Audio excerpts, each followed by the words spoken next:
Están grabando. Y yo quiero que la reunión de grupo sea después de la segunda, es decir, digamos, de 7:30, entonces 7 menos 10, corto, 7 retomo, 7:30, termino esa segunda exposición, se van a grupos, ven 8 minutos de películas, ahí también se fijan cuál es la frase que más les llama la atención, lo deciden en el grupo y hacemos un plenario para el cual evidentemente necesitamos unos 15 minutos. Quiere decir, de 7:30 a 8 menos cuarto ven la película y los últimos 15 minutos hacemos el cierre con lo que ustedes vieron de la película. Les Perfecto. arruino ¿cómo se dice? Las expectativas si les digo que la película es la película que se titula La banalidad del mal, que es digamos, la película hecha sobre la cobertura del juicio Eichmann en Jerusalén, hecha por Hannah Arendt, que este hombre después fue ajusticiado, me parece que en el 62, pero podía ser 63, pero ahí, esos años. Había sido, por supuesto, capturado, la cosa que llama la atención, acá en la Argentina, por una entrevista que le hicieron a un compañero también de la CSS que dijo, sí, acá somos un montón. Por ejemplo, Eichmann está, no sé si en Don Torcuato, algo por el estilo. Yo vivo en zona norte, así que me da escalofrío pensar que es acá nomás, ¿no? No solamente, sino que tenía un peluquero que vivía en Don Torcuato y a su vez el que le enseñó peluquería básica le dijo que había un loco alemán que cuando tomaba mucha cerveza saludaba con el saludo nazi. Y este era Eichmann. Después descubrió que era Eichmann. Ah, El mira, peluquero ya murió. Te estoy hablando de alguien de hace, es decir, antes de los 60 tiene que haber pasado. Así qué que me bárbaro. impresiona que esté tan cerca la historia, ¿no? Perdón, alguien iba a hablar y yo no le permití. ¿Quién es que quería hablar? Nadie.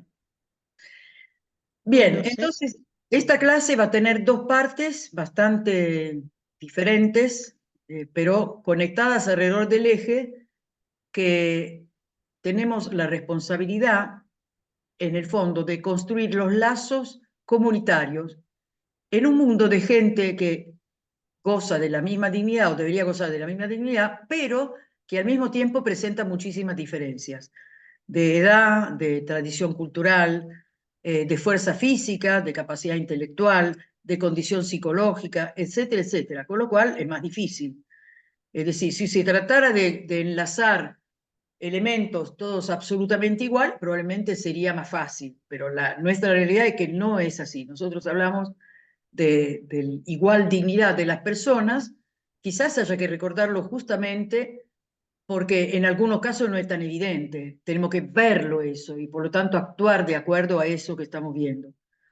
Entonces, esta primera parte tiene como punto de partida la Declaración de los Derechos Humanos, de Derechos de la Humanidad, que se hizo el 10 de diciembre de 1948. Se hizo en las incipientes Naciones Unidas, que reemplazaron la Sociedad de las Naciones, y inmediatamente después del término de las dos guerras mundiales. La primera, que dejó un saldo de cerca de 10 millones de muertos, y la segunda, donde los muertos llegaron a ser cerca de 70 millones. Y hay que añadir que hubo muchas más muertes, inclusive después del término de la Segunda Guerra Mundial, porque el estalinismo probablemente haya matado, algunos dicen 100 millones de personas, yo sé entre 15 y 30 millones de personas, y el maoísmo en China seguramente fueron 20 millones de personas. Es decir, que la cantidad de muertos por razones ideológicas y políticas y bélicas entre nosotros es enorme y por supuesto se multiplica en la medida en que las armas de las que disponemos tienen mayor capacidad de daño. La bomba atómica significó 100.000 muertes, más un montón de otras personas que quedaron afectadas por la radiación de manera gravísima, con cánceres y con otras enfermedades, y que a esos 100.000 hay que añadirle quizás 100.000 más de muertes posteriores. Como ven, se trata de algo que en las guerras antiguas resultaba directamente inconcebible. Digo, empiezo con esta cosa tan tenebrosa, en un día frío, ¿no?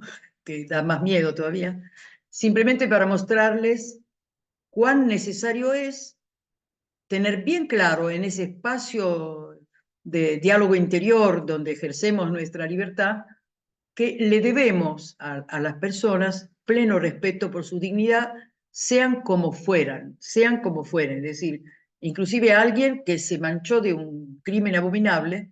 Sin embargo, si queremos vivir una vida humana, tenemos que reconocer su humanidad, inclusive en esas circunstancias tan extremas. Aprovecho para recordarles que la vez pasada entré a otra clase, voy a estar con la cámara apagada porque, bien, perfecto. Alba, te entendemos y te aceptamos.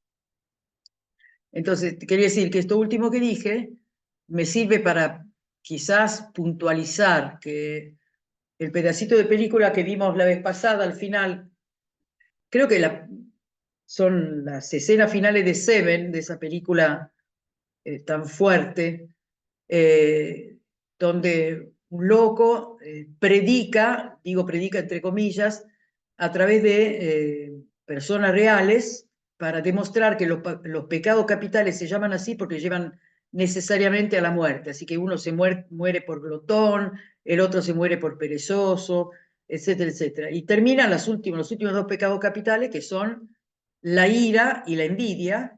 Él es envidioso, pero Brad Pitt es irascible. Está bien, cuando le dicen que le cortó la cabeza a su mujer y que la mujer le dijo que estaba embarazada, Brad Pitt lo mata porque no encuentra una respuesta adecuada desde su furia, ¿no? Frente a una cosa tan enorme como es eso.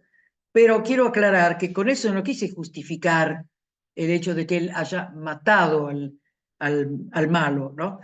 Porque de hecho hemos inventado las leyes y el sistema de justicia para que el daño recibido no se arregle con un sistema de venganza personal.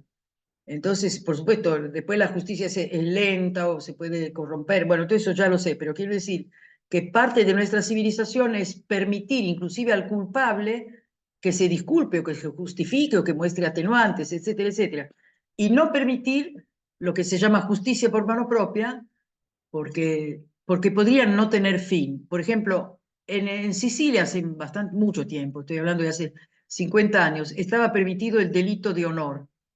Quiere decir que cuando una chica era agredida sexualmente, los padres o los hermanos podían matar al agresor. Pero entonces sucedía que la familia del agresor, como le habían matado a un miembro, mataba a un miembro de la familia que lo había agredido. Y continuaba este matanza recíproca al infinito, porque siempre había víctimas de un lado, se transformaba en victimario el resto de la familia, pero entonces después había víctimas. Entiende lo que quiero decir, ¿no? Así que para salir del atolladero de una justicia por mano propia que implica una cadena de venganzas prácticamente interminable, como sucedía en la mafia, por ejemplo, se intervino con leyes muy firmes y quitaron esta cosa del delito de honor justificado, porque se dieron cuenta que seguir esa cultura no traía mayor justicia ni mayor seguridad, sino al revés, agudizaba la rispidez extrema entre las personas. Bien, vamos entonces con una primera, perdón, ahí en el chat hay un mensaje. Un segundo que no lo estoy viendo. Es el de Alba, profe. Ah, listo, entonces no tengo que hacer nada. Entonces vamos ahora a, comparto con ustedes un Power.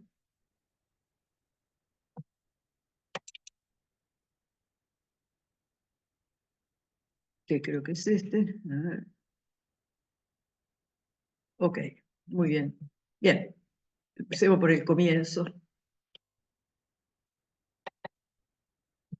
Todavía no ven, ¿no? Ahora sí. Puse responsabilidad no recíproca. Este es el concepto nuevo que quiero introducir. Un camino de justicia comprometida. Es una justicia no formal, una justicia que nos pide una participación personal. Cuando hablo de responsabilidad no recíproca, que yo, digamos, aplico a un contexto para el que no había sido pensada por el autor, me refiero a una actitud que ayuda a construir estos lazos comunitarios, teniendo en cuenta lo que es muy evidente, que no está escrito en los papeles. Voy a la segunda lámina. El primer artículo de esta Declaración Universal de los Derechos Humanos dice lo siguiente: todos los seres humanos nacen libres e iguales en dignidad y derechos. y dotados como están de razón y conciencia, deben comportarse fraternalmente los unos con los otros.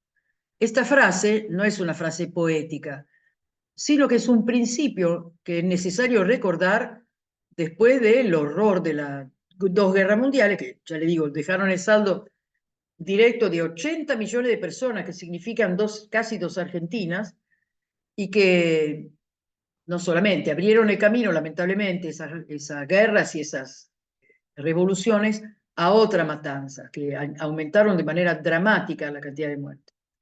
Pero entonces, recordar que todos los seres humanos nacen libres e iguales en dignidad, quiere decir que son valiosos de por sí. Cada persona es valiosa de por sí. Tiene igual dignidad, no es que porque es más rica es más digna, o porque es más saludable, más digna, o más alta, más digna, sino que es igual en dignidad. Toda persona merece ser respetada. A mí me gustan las etimologías, así que fui a buscar la de dignidad. Y en el fondo quiere decir como una especie de luminosidad. Toda persona tiene una propia luminosidad. Me gustó esta imagen. Entonces, como que el que ve bien ve lo humano en el humano. El que dejó de ver porque se ideologizó, se bestializó, qué sé yo, deja de ver lo humano en los humanos. Esto lo van a ver en la película que le dejé para comentar. Bien, acá puse responsabilidad recíproca y se me ocurrió que esta imagen podía ser bastante elocuente, ¿no? Perdón, Alba, veo que levantaste la mano, ¿sí? Sí, profe, a mí me gustó mucho el material uno de la unidad uno cuando hablamos de dignidad. Según la iglesia, el evangélico decía que el hombre es creado, no me acuerdo la palabra textual, pero bueno, sí, a semejanza de Dios, y me encantó mucho esa parte, y que también hablaba que todos somos iguales, merecemos respeto, y la verdad no conocía esa parte bíblica, así que me encantó. No, eso nada más cortito, nomás para no interrumpirla mucho. No, muchas gracias. Me interesa mucho subrayar que somos iguales en dignidad, porque es evidente que no somos todos iguales, es evidente. Entonces, decir igual en dignidad significa que las diferencias étnicas, de cultura, de edad, ahora me empieza a interesar el tema, de estatura, color de piel, etcétera, etcétera, no son un menoscabo por la igual dignidad. Entonces, ¿qué le sugiere el semáforo? Alguien me va a decir, depende de la luz. Entonces, pongamos, yo tengo luz roja. ¿Qué le pasa a los de los costados? Estoy preguntando en serio, ¿eh? Y es fácil. Si tengo luz roja yo, lo que Los vienen del costados costado avanzan, Los demás, el otro lado tienen, avanza. claro, tienen luz verde. Y cuando tengo yo luz verde, avanzo yo porque sé que los otros se Tiene luz paran. roja. Acá tenemos una responsabilidad recíproca. Si yo paso con el rojo, yo estoy infringiendo mi responsabilidad, porque no solamente me pongo en peligro yo, sino que pongo en peligro a los demás. Pongo en peligro al que aceptó este freno al simple ir espontáneo para salvaguardar la seguridad de los dos lados, ¿no? Así que la verdad que el semáforo es una metáfora elocuente para una serie de responsabilidades recíprocas que nosotros vivimos y ejercemos en la vida de todos los días cuando establecemos reglas que frenan en cierto sentido nuestra espontaneidad, pero de una manera recíproca. Yo con verde paso porque sé que vos no pasás, porque tenés rojo. Yo con rojo no paso porque sé que vos podés pasar. Así que esto es una especie de metáfora de que hay una serie de reglas en la vida interpersonal donde hay restricciones a la pura espontaneidad para salvaguardar la seguridad de todos. Esto para tenerlo presente. Esto no se lo meto de fiesta. Bien, entonces, ahí hemos hablado de los derechos. Espere un segundo, espero que no le duela, los achico un poquito para poder leer. Yo ahora le voy a leer un texto de una filósofa, ¿ven la cara también? sí se ve. De Simone Weil, ¿sí? Sí se ve. Ok. Primero les aclaro que ella es homónima, casi homónima, de la que fue ministra de la mujer en Francia alrededor de los años 70, entre el 77 y 79, creo. Y fue la que legalizó el aborto. Esta no tiene nada que ver con ella. Sí, las dos son judías, pero como ven, Simone Weil, la filósofa, murió en el 43. La otra, que le dicen Simone Weil, porque el apellido, si bien era igual en su comienzo, lo escriben con B corta, hizo la experiencia espantosa de Auschwitz o de algún campo de exterminio, donde se murió de enfermedad su madre y donde, bueno, sufrieron todo tipo de dolores y vejaciones. Así que también reconozco que tuvo una vida, digamos, probada, ¿no? Bien, pero la mía, digamos, esta Simone Weil, es una persona extraordinaria, es una mujer de una entereza increíble. Ella adhiere al comienzo al marxismo, sobre todo en lo más próximo al anarquismo, tanto que en el año 36, cuando empieza la Guerra Civil Española, ella participa de esa guerra y participa, por supuesto, del lado de la República, en una brigada internacional. Muchos franceses, los socialistas o comunistas, querían participar, pero ella fue y no tenía lo que se dice le physique de rôle, todo lo contrario. Era alta, flaca, frágil, ¿no? Entonces, imagínense la experiencia de guerra, lo que tiene que haber sido. Ella fue en la zona norte de España, creo que en un momento determinado asistió a la destrucción entera de una aldea, y después, bajo los escombros, vieron aparecer a un chico de unos 15 años, y como ellos eran los victoriosos, no ella, sus compañeros, ¿no? Querían que él hiciera el saludo comunista con el puño, y el chico se negó, porque en realidad estaba rodeado de los cadáveres de lo que eran sus padres, sus hermanos, sus tíos, sus primos, su padrino, su madrina, porque en el pueblo vieron que todos son tan conectados. Y entonces lo ametrallaron.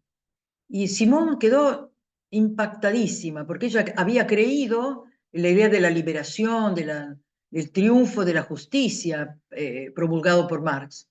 Les aclaro que Marx ya estaba recontra muerto, es decir, que él no tiene responsabilidad directa, sino sí como autor intelectual.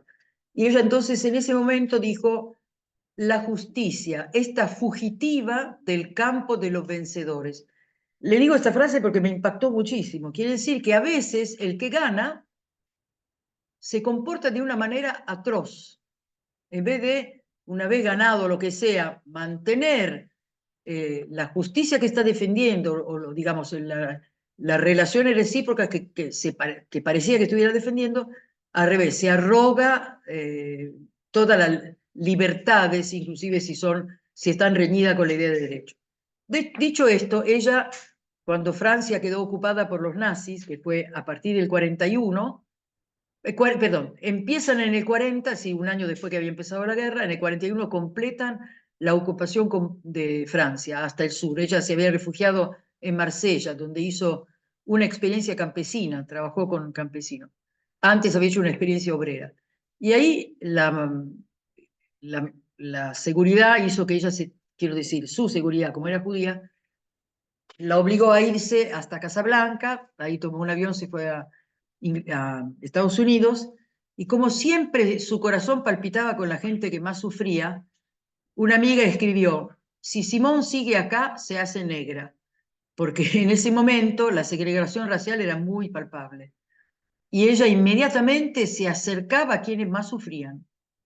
Bueno, tanto insistió a los franceses que estaban ahí, a las autoridades norteamericanas, quería que la tiraran con paracaidistas paracaídas en Francia ocupada para salvarla o para liberarla, lo cual era absurdo. Pero entonces sí logró volver a Europa, se fue a Londres, donde empezó a trabajar el grupo que se llamaba France Libre, es decir, Francia Libre, que era como si fuera no el partido, pero digamos el grupo que se movía alrededor de Gaulle, que fue el que después liberó Francia. Y ella en ese periodo escribió un libro que fue, bueno, escribió unos textos que fueron publicados en forma de libro mucho después. Ahí abajo dice, en el 49, ella muere en el 43. Estos manuscritos fueron entregados a franceses y creo que a Bernanos, y de él a Albert Camus, que lo tuvo él en su mano, y como Camus se interesaba, estaba trabajando para Gallimard, para la editorial Gallimard, él abrió una colección nueva que se llamaba Idee, es decir, Ideas, Y el primer libro publicado en esa colección es Raíces del Existir, que son como principios para construir Francia, que según Simone de Beauvoir Simone Weil y otros, había caído porque solo se preocupó de defender los derechos y no sintió sus obligaciones frente a los judíos no franceses que el Tercer Reich había expulsado. Porque de hecho el primer movimiento antes del exterminio fue, echaron a todos los judíos a los países limítrofes, entre ellos Francia. Pero después, cuando empezaron la solución final, entre 41 y 42, fueron a buscar a los judíos, deportarlos y matarlos. Y Francia no protegió a los judíos no franceses, porque todavía decían que no vulneraban los derechos de los ciudadanos franceses. Pero después se deportaron a los franceses. Así que no es cuestión solo de derechos. Es por eso que copié esta frase, porque el texto es muy interesante, largo además. Justo al comienzo del texto, está en el primerísimo capítulo, ella dice, la noción de obligación prima sobre la de derecho, que le es subordinada y relativa. Un derecho no es eficaz por sí mismo, sino únicamente por la obligación a que corresponde. El cumplimiento efectivo de un derecho proviene no de quien lo posee, sino de los otros hombres que se reconocen obligados hacia él. La obligación es eficaz desde que es reconocida. Una obligación que no fuera reconocida por nadie no perdería nada de la plenitud de su ser. Un derecho que no es reconocido por nadie no es gran cosa. Bien, yo les cuento que la gente, por ejemplo, si hay entre ustedes abogados, abogadas o expertos en derecho, probablemente la palabra obligación, un segundo, les complique un poco. Pero acá me refiero, o se refiere ella, a la obligación moral, no a una forma jurídica. Y nos pesa, es un término que no nos resulta simpático, pero de nuevo, su etimología aclara qué significa. Ob es una preposición que significa adelante. Por ejemplo, obedecer viene de ob audire, que es escuchar el que tengo enfrente. Bueno, qué sé yo, después les haré otros ejemplos. En este caso, obligación significa estar ligado al que tengo enfrente. Quiere decir que me obliga a reconocer su humanidad. Si veo que es un ser humano, me siento obligado. Se ve eso, ¿no? Yo reconozco que tengo frente a mí un sujeto de derechos, entonces me siento obligada yo personalmente para que se cumplan sus derechos, para que puedan sentirse reconocidos por mí en su dignidad. Cuando, digamos, todos los judíos y los otros presos del nazismo que estaban en los campos de exterminio eran titulares de derechos. Sí, pero nadie se lo reconocía, nadie se sentía obligado frente a su humanidad. Ahí se ve claramente qué quiso decir Simone Weil con esto del derecho, que funda el ejercicio perdón, que la obligación funda el ejercicio del derecho. Entonces habla también de la interrelación. Mis derechos valen frente a otro que me lo reconocen, que se sienten obligados frente a mí porque mi humanidad los convoca, ¿no? Bien. Bien, vamos a este segundo concepto. Este Hans Jonas lo van a ver en la película al final. Van a ver que hay uno de los personajes que la mira mal a Hannah Arendt, y es Hans Jonas, que era amigo de ella. Pero le digo así, arruinándole un poco lo que van a ver. Como Hannah Arendt fue investigadora del tema del juicio contra Eichmann, ella descubre que en algunas comunidades quienes habían seleccionado los judíos que tenían que ir a los campos de exterminio para preservar a algunos que querían que no fueran, habían sido los ancianos judíos, es decir, miembros del Consejo de los Ancianos. Eso fue una cosa tremenda, por supuesto que es un momento atroz, pero Hans Jonas no le perdonó a Hannah Arendt que lo haya dicho públicamente, ¿no? Bueno, no importa, eso lo van a ver, pero digo, es el mismo personaje. Es alguien que se formó en la escuela de Frankfurt, era coetáneo de Hannah Arendt, creo que nació en 1905. Así que creo que era además admirador de ella en algún momento. Y entonces era muy cercano hasta que finalmente se alejaron. Pero dejando todo esto de lado, yo acá cito un texto de él que se llama El principio de responsabilidad. Fue publicado en el 79, yo tengo la edición del 2004 en castellano, donde aparece una reflexión. Él, en el fondo, en la escuela de Frankfurt, están muy influenciados por la filosofía kantiana, que es un cierto racionalismo. Así que la estructura de la sociedad se rige por relaciones fundadas en la razonabilidad de lo que se pide, por lo tanto, de responsabilidad recíproca. No son leyes divinas, sino que son leyes que los seres humanos se dan los unos a los otros. Bueno, yo le di el ejemplo del semáforo, ¿no? Esto sería una racionalidad, esto es un freno de mi andar por la calle, pero racional, porque del otro lado hay también un freno cuando yo tengo posibilidad de avanzar. Entonces, yo te puedo explicar por qué te estoy frenando. Te freno cuando yo avanzo porque vos vas a avanzar cuando yo me freno, ¿entiendes? Es decir, y hay tiempos exactos en que yo avanzo y vos te frenás y viceversa. Entonces, dentro de ese esquema, de repente Hans Jonas descubre que hay algún espacio de responsabilidades no recíprocas. Leo el texto. En la moral tradicional encontramos, y aclaro que las cursivas son del autor, un caso que conmueve profundamente al espectador de una responsabilidad y un deber elementales no recíprocos, que se reconocen y practican espontáneamente. La responsabilidad y el deber para con los hijos que hemos engendrado y que perecerían sin los cuidados que a continuación se precisan. Y ahí empieza a decir cuáles son los cuidados.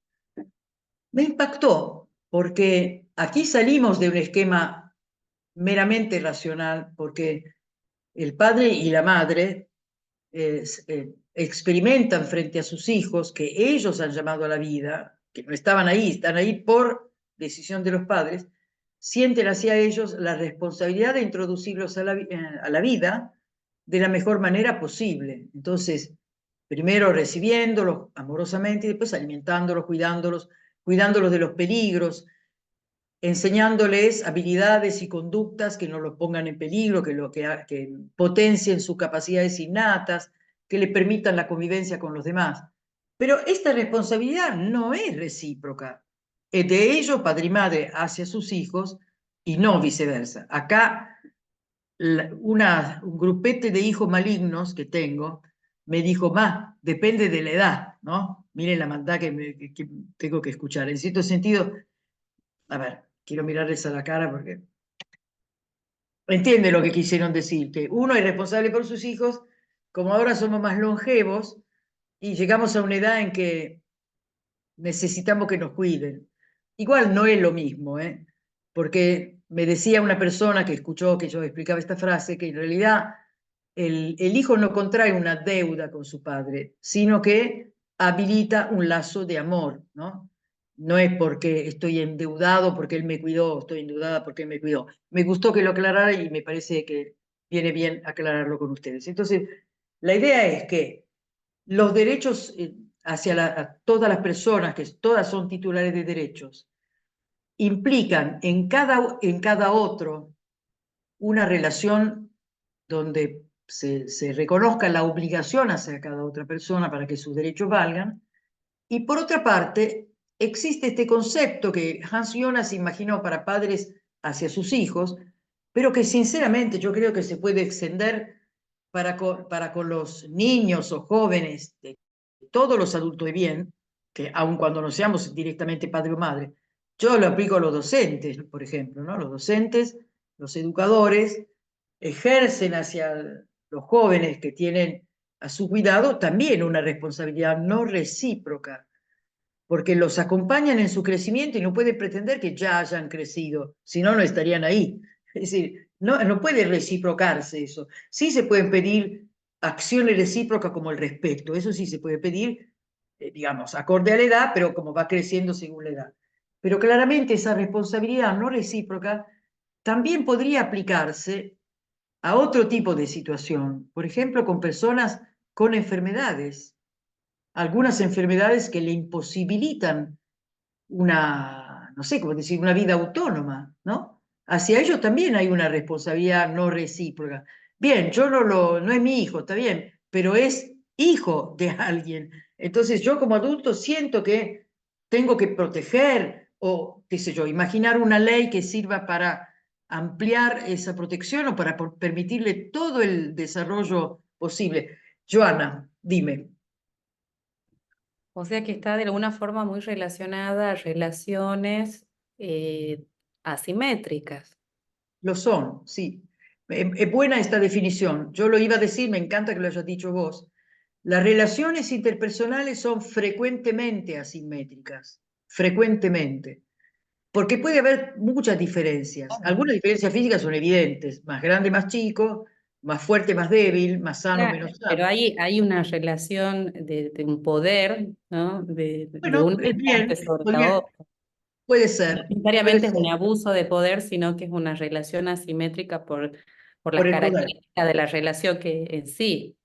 Mira, ahora que dijiste poder, una vez yo estaba dando clase en un colegio de acá de la zona, todo de niña, de un buen pasar. Pero antes de hablar, le pregunto a Patricia, decime. No, que yo creo que más que una relación de poder, hay una relación de responsabilidad, porque si bien a veces tener más poder significa tener más responsabilidad, cuando nosotros a veces equiparamos la relación de poder asimétrica a la violencia, y acá me parece que no tiene nada que ver. La No, relación de pero, poder espera, asimétrica tampoco se No, relaciona no, yo siempre con no, la no, creo que el violencia. abuso de poder hace a que la sería abuso. violencia. Sí, es decir, Por eso, a eso Pero no, voy, no, claro, no la está bien. a eso relación. voy. No, no, yo Estamos creía hablando todos de lo mismo, de lo entonces, está mismo, es bien. decir, puede haber una distribución distinta de poder, de hecho la hay. El ejemplo que decía dar yo era que una de mis alumnas, pensé quinto año, de un colegio de gente con bastante buen pasar económico, que yo decía, la situación, nuestra situación, cierto bienestar y cierta abundancia, en el fondo nos hacen responsables respecto de quienes han recibido menos. Y me acuerdo que una de las alumnas me dijo, ¿yo qué culpa tengo que soy rica? Me lo dijo así brutalmente como hacen los adolescentes. Yo dije, yo no te estoy diciendo ninguna culpa. Y ahí se me ocurrió una idea, perdón, capaz que se le ocurrió a otra gente también, no me quiero adueñar. Yo le dije, pero sin duda tu bienestar es un privilegio y el privilegio se justifica en el servicio.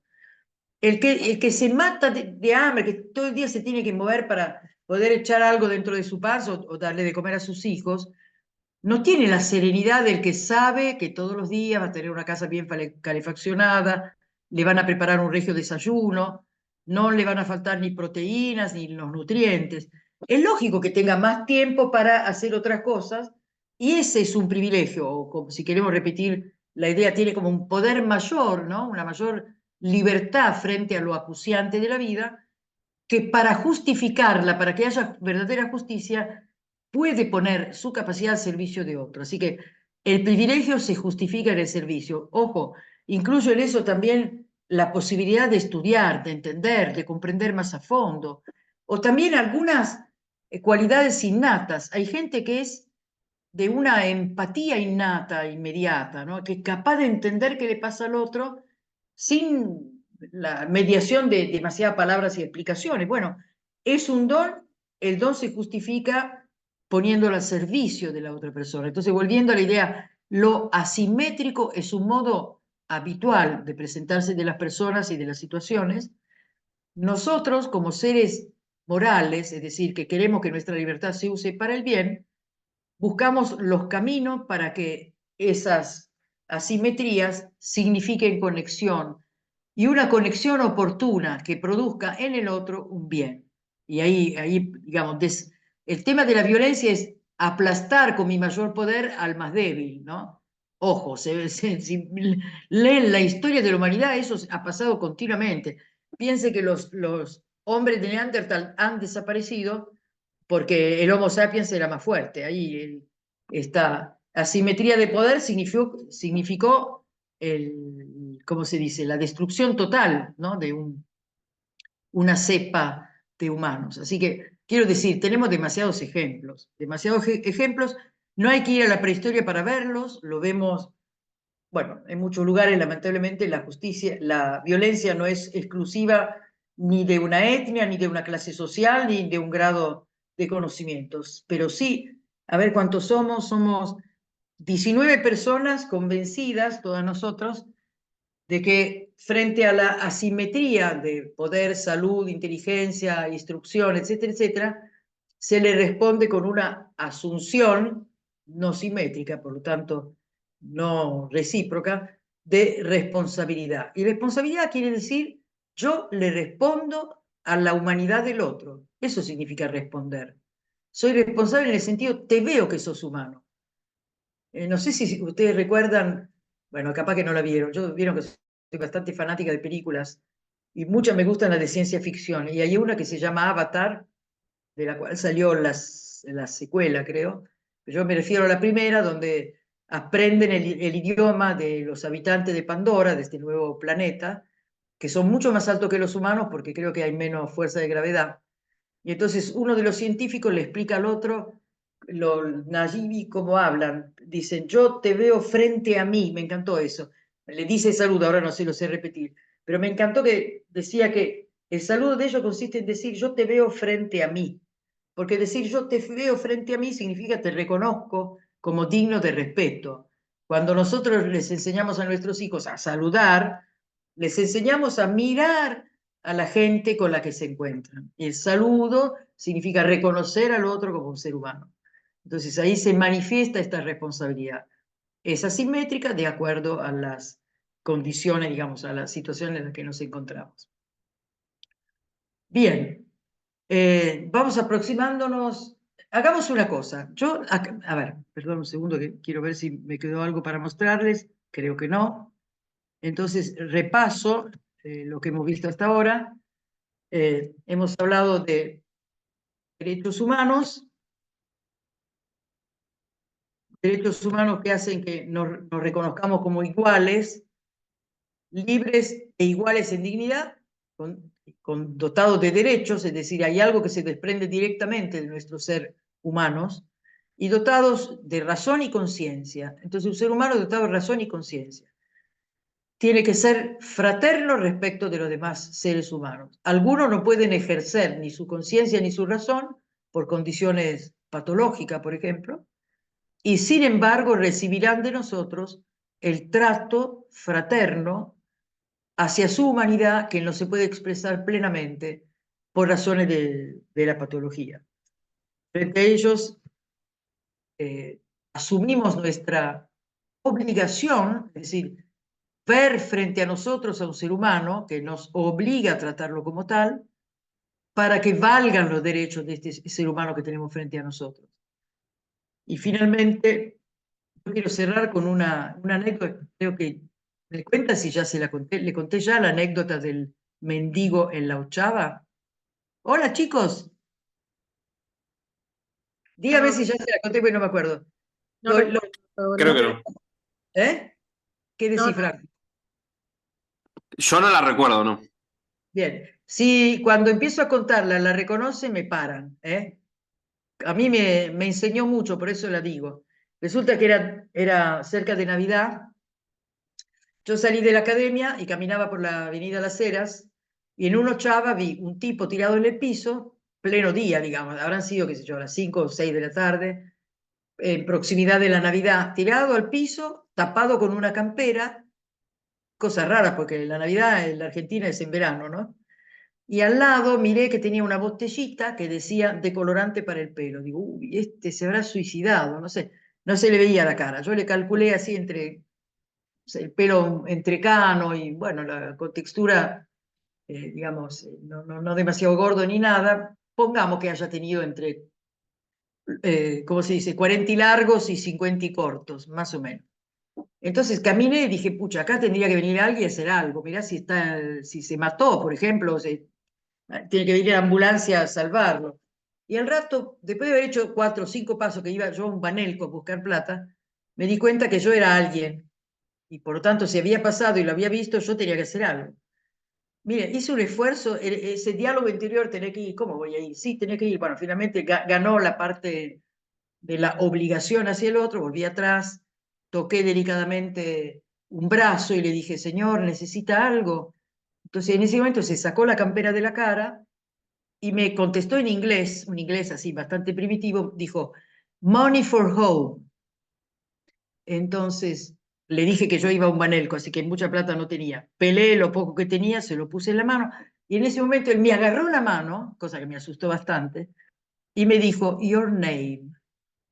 Y me impresionó muchísimo. Quiere decir que él no es que no le alcanzaba solo la plata, la materialidad de la plata, sino que se lo hubiera dado a alguien, es decir, a alguien que lo hubiera reconocido que era un ser humano. Yo como un imbécil, como me asusté, no le pregunté en yours, qué sé yo, tendría que decir en your name, no sé, podría haber hecho algo más. Lamento contarles un cuento que no es completo, porque sí, me despertó una parte, pero como me asusté, no terminé. Podría haberme quedado a charlar, no sé, algo más podría haber hecho.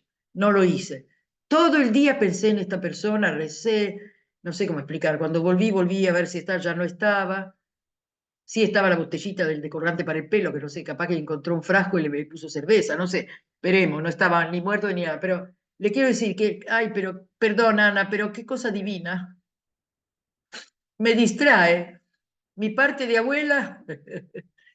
Bien, entonces este episodio es para decir que el encuentro con otra persona es algo sagrado y que cuando la situación es asimétrica, que cosa que sucede frecuentemente, nos toca la parte de sentirnos obligados a reconocer la otra persona como un pleno ser humano y tratar en consecuencia eso que hemos reconocido. Y con esto corto la primera parte.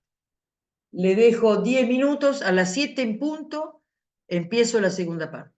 Ahí me estoy robando 2 minutos, ¿no? No importa. Me robo 2 minutos. Como yo estoy por irme a Italia a visitar a mi gente, tengo unos nervios que no se lo puedo describir. Entonces tengo menos energías. Después les cuento, cuando vuelvo les cuento. Tranquilo, Bien, tranquilo. entonces hacemos 10 minutos de descanso, a las 7 en punto retomo, ¿sí? Sí, perfecto, gracias. Pero si hay preguntas, Tranquila, tranquila, Paola, tranquila. Sí, a mí me gustaría hacer una consulta, Sí, profesor, Carolina. sobre el ensayo. Sí. Yo ya entregué uno de los ensayos. Ujú. ¿Habría alguna posibilidad de tener como la corrección? Sí, Como mañana para si Dios saber si quiere- el próximo lo podemos hacer con distinto o si le erramos o nos equivocamos. No, tranquila, Carolina. Mañana por la tarde, si Dios quiere, van a recibir los que entregaron hasta ahora sus calificaciones, ¿eh? Bueno, Así que quédense tranquilos. y Igual por ahí tienen un periodo mi inquietud recuperatorio. no es la calificación en sí, sino saber si estamos por el No, camino no, correcto. no, la calificación siempre va con una corrección. Y una corrección no necesariamente centrada en las dificultades que han tenido, sino también de alguna manera poder devolverles las fortalezas del trabajo que pueden haber realizado. Para nosotros, una corrección es parte del proceso de aprendizaje. O sea, toda evaluación es parte del proceso de aprendizaje, con lo cual es importante siempre la mirada de este otro que descubra las fortalezas que pueden tener o las dificultades o las cosas que se pueden mejorar también, ¿no es cierto? Así que sí, si Dios Esa es la quiere, idea. Carolina, sí. Muchísimas gracias. Todavía son muy poquitos los que han entregado, pero me parece pertinente que igual quienes lo hicieron en tiempo y forma lo puedan recibir, ¿eh? Dolores, ¿te puedo hacer una pregunta? Y Marta, Sí, el trabajo que preguntó Dolores, nuestra compañera sí, Dolores sí. Chirela, viste que estaba puesto como un ensayo de 15 o 20 renglones, después Análisis crítico, sí. eso es un análisis crítico, ¿verdad? Un análisis crítico es tomar postura frente a un tema, Sí, ¿eh? perfecto. Sí, Y sí. Y tomar el tema, postura personal frente a un tema. Y y el pos- tema en realidad es transversal a las unidades. perfecto, Si listo, vos eso te quería que me fijás quede en el claro. material, en la guía, tanto la guía de estudio como el material de apoyo de lectura de bibliografía, ahí vas a tener suficiente argumentación. Yo les sugiero que respecto a eso pueden tomar un concepto, 2 o 3, no más que eso, que se puedan articular bajo el tema del carácter social, ¿eh? Perfecto. Muy Entonces, bien. nada más que eso, no es muy complejo, sino es destacar efectos relevantes, aspectos relevantes del tema o plantear dificultades o dudas o inquietud frente a la postura de la realidad familiar en un futuro. Eso es tomar una postura frente a un tema. ¿Eh? Perfecto. Y una pregunta más, si no molesto más. ¿Viste los foros de los grupos? No, Marta, no es molestia. Los foros de los grupos nos estuvieron proponiendo Sí. que vayamos como volcando en cada uno de los grupos, dentro de los foros, cómo íbamos avanzando. Nosotros nos vamos a reunir, ya nos reunimos, nos vamos a reunir de nuevo el sábado para seguir avanzando y la idea nuestra era, en un principio, por ahí si hay alguna de mis compañeras que está en el grupo, pero la idea nuestra en un principio ir volcando en el foro cuáles son las situaciones que van surgiendo en estos encuentros, ¿viste? Por ejemplo, el primero, que nos fuimos organizando la bibliografía, que encontrábamos, que no encontrábamos rumbo en el tema. Por ahí el sábado estamos un poquito más empapadas en la bibliografía en sí, entonces vamos a empezar a cada una a volcar ideas en un drive. Quisiéramos saber si es eso específico lo que hay que poner en el foro o es alguna duda que tengamos sobre el trabajo. Eso No, no no. nos salió. Yo les diría, uno, esto que mencionaste primero, Marta, tiene que ver con ese informe que tienen que presentar Ah, para perfecto. plantear dificultades que han tenido o cómo lo solucionaron o fortalezas que encontraron en el trabajo en grupo, aspectos relevantes de lo que implicó la dinámica en el grupo. ¿Eh? Ah, Eso genial. va para el informe.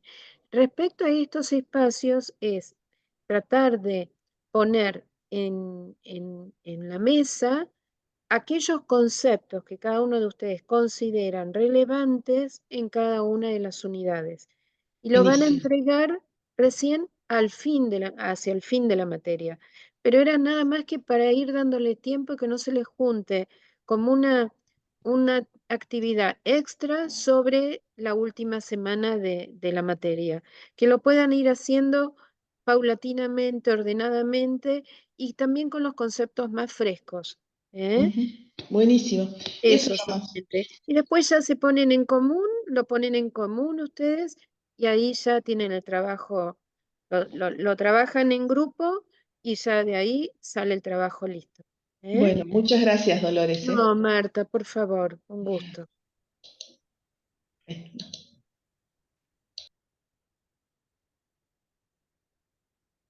Profe, en mi caso ya hice la tarea, bueno, el 1 me falta subirlo y estoy haciendo el 2 que no estaba muy segura, pero bueno, ahí en el grupo ya contestaron hoy que tiene que ser una actividad de 20 renglones. Sí. Porque yo estaba pensando que era una monografía. No, no, no, no, no, es un análisis crítico, por eso les digo que no más de 20 renglones, por eso yo sugeriría un concepto que puede tener articuladamente algún otro o dos más, pero no más. Tiene que ser algo breve, escueto, que O tenga sea que, coherencia. perdón, entonces Sí, Joana, la tarea esta de la unidad 2, el análisis crítico o ensayo, ¿no tiene que ser mayor a 20 renglones? es un análisis crítico. Ahí le respondí que por un error del aula, que no tomó bien la consigna, por eso estaba bien puesta en el programa, no tiene más de 20 renglones.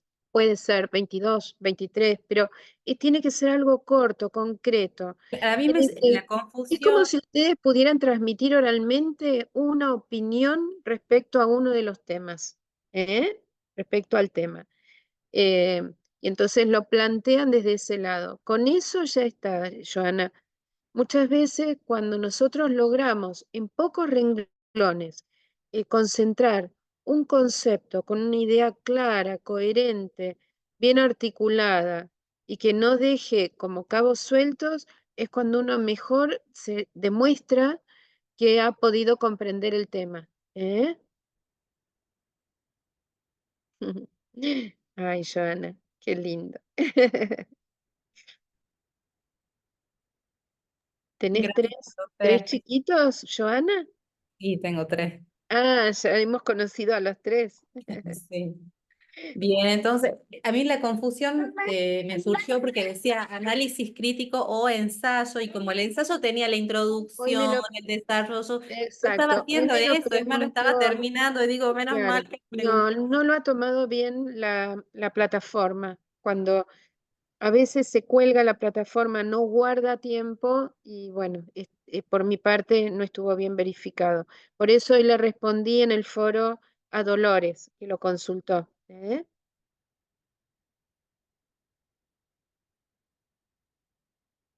Así que tenés 3 varones, Joana.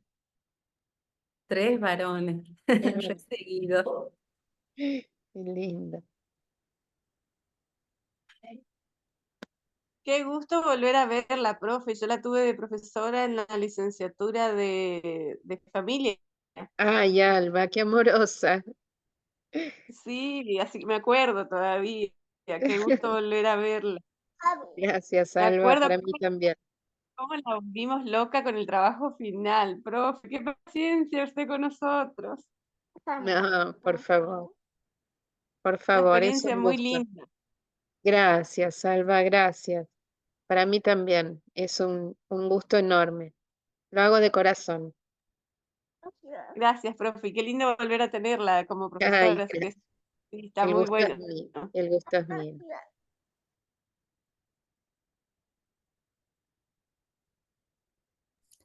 A mí me sucede, hola, aprovecha, ¿qué tal? Sí, ¿Cómo ¿qué estás? tal, Ana? Me sucede que a medida que voy escuchando las clases, estoy por entregar el ensayo de la primera unidad y se me van ocurriendo nuevos conceptos que están más identificados con lo que estoy haciendo, como ahora, por ejemplo, esto de la responsabilidad no recíproca. Justo yo elegí un tema que habla de la parentalidad y la responsabilidad emocional y demás.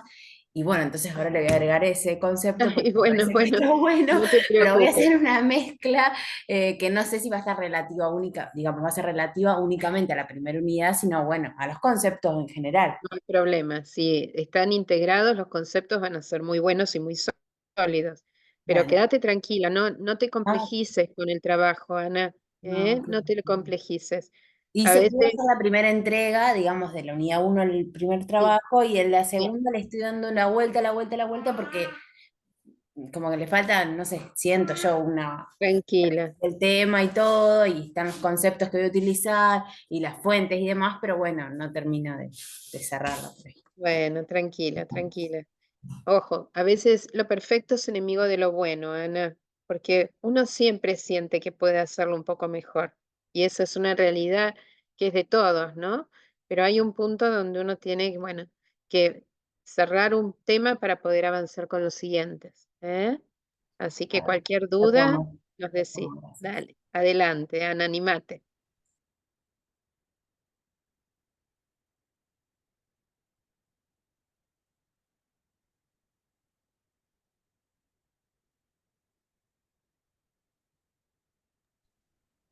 A mí me pasa que Hola, Patricia. hola, ya Dolores lo sabe porque cursé con ellas varias materias, que a mí me cuesta mucho el tema de las consignas. O sea, para mí la comprensión de la consigna es, es un tema. Y a veces me pasa que tuve que consultar con mis compañeras las consignas actuales.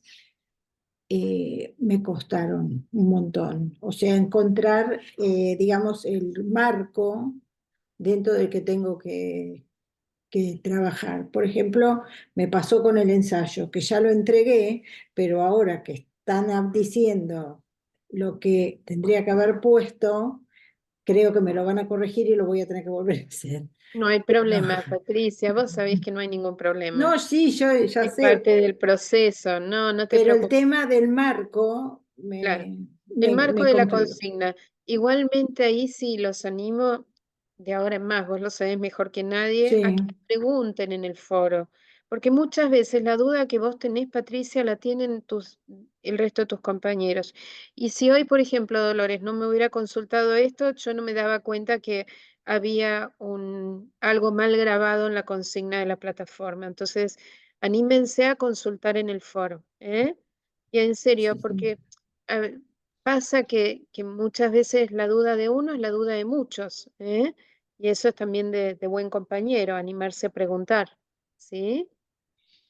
Dolores, yo Sí, que doy Marta, clase en la Universidad de Luján, tenemos una plataforma y sí, cada vez que comenzamos un cuatrimestre le digo a mis estudiantes, utilicen el foro. La duda de ustedes es la duda de muchos de los que estamos acá. exacto. No hay forma, pero no hay forma de que los estudiantes utilicen los foros.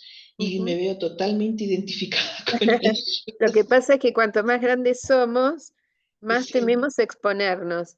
no, Y eso esa es es una totalmente realidad. Nos cierto. pasa a todos y nos ha Sí, me pasado a siento todos, así que no hay problema. muy Pero bueno, estudiante. por Aquí eso, estoy. por eso. Bueno, Bueno, ¿cómo le va? todo bien, Paola. Aprovechamos y charlamos un ratito. Sí, yo escuché.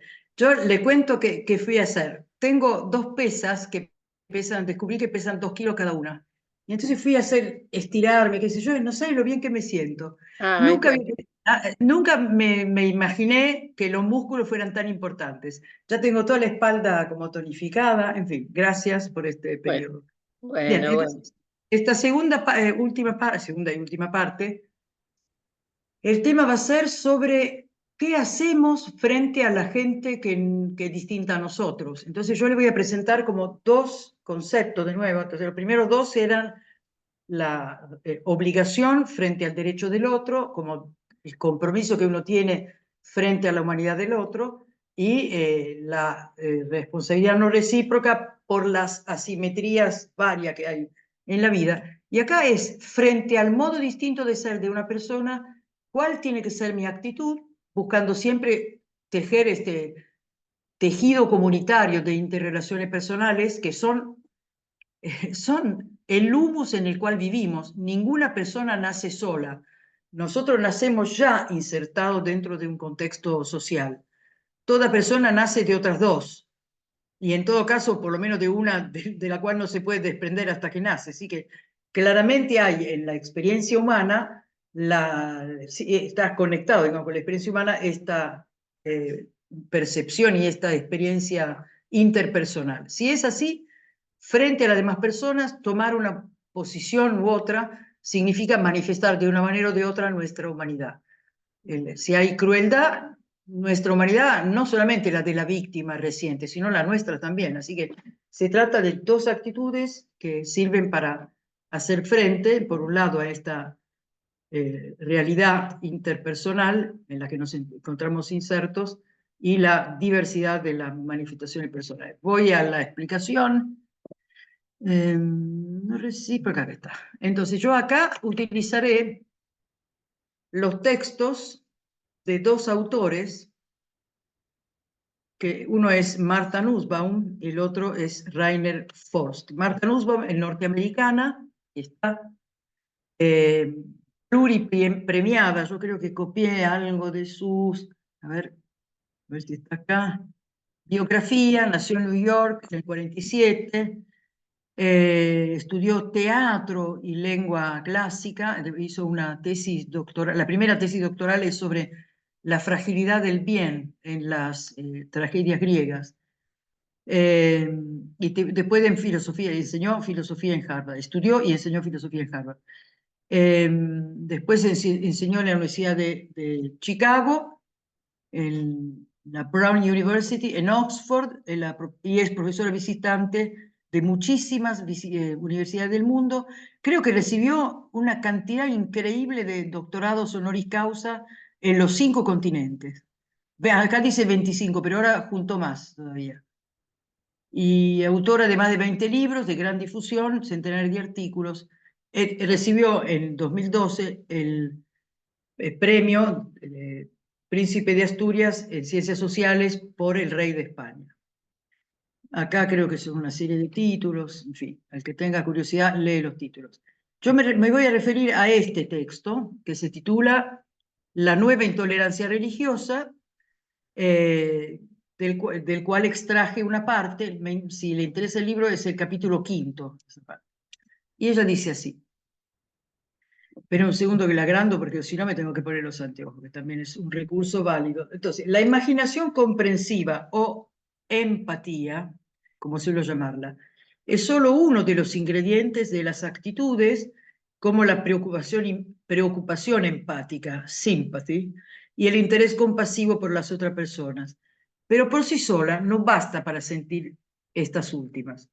Un buen actor, es decir, para sentir la preocupación empática y el interés compasivo. La sola empatía, dice ella, no basta. Un buen actor tiene una imaginación empática para interpretar a personajes de múltiples tipos, pero probablemente simpatizará más con uno que con otros. Y una persona de carácter malicioso puede usar la empatía para hacer daño. Alguien dice que el estafador siempre es encantador, ¿no? Se te acerca, qué sé yo, y te convence porque en eso consiste su negocio. Así que la actitud empática, si no está acompañada por las buenas intenciones, puede hacer daño e inclusive torturar a otros. Y es que comprender cómo se ve el mundo desde la perspectiva de la víctima suele ser un ingrediente del sadismo.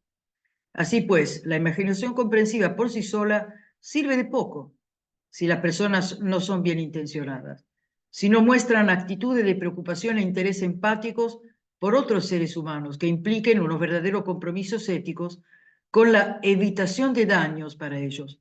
Pero muchas personas tienen esas otras actitudes y, sin embargo, se muestran muy obtusas en su trato con individuos diferentes, simplemente porque no se han imaginado la situación de estos.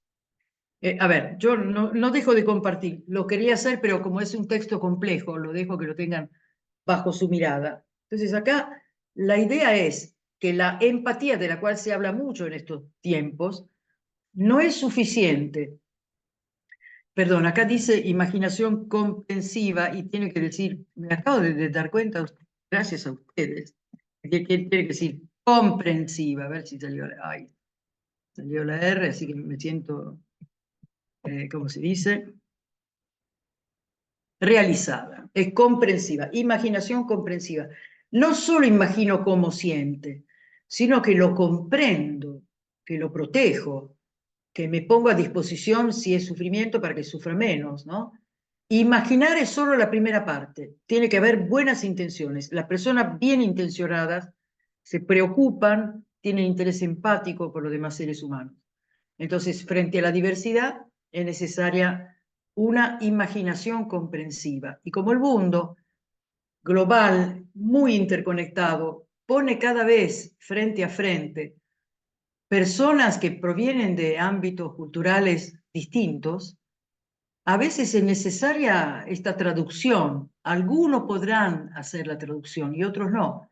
¿Quién puede traducir la actitud de unos a otros? El que tiene una imaginación comprensiva, que se da cuenta que, qué sé yo, ciertas actitudes que pueden parecer esquivas o indiferentes, detrás tienen en cambio una, no sé cómo decir, una estructura cultural que hace que no se pueda expresar de la misma manera que hacemos nosotros, pero el que comprende el entorno cultural, entonces también decodifica la expresión de la otra persona de una manera mucho más ajustada a la realidad. No, perdón, no. Ahora sí puedo mirarlos. Eso pasa también con los niños, ¿no? Que uno dice, no, hace así porque en realidad es tímido, no es indiferente, es tímido, se mete para adentro por timidez, o se mete para adentro porque no se siente seguro, en fin, ustedes saben que muchas veces las reacciones de los niños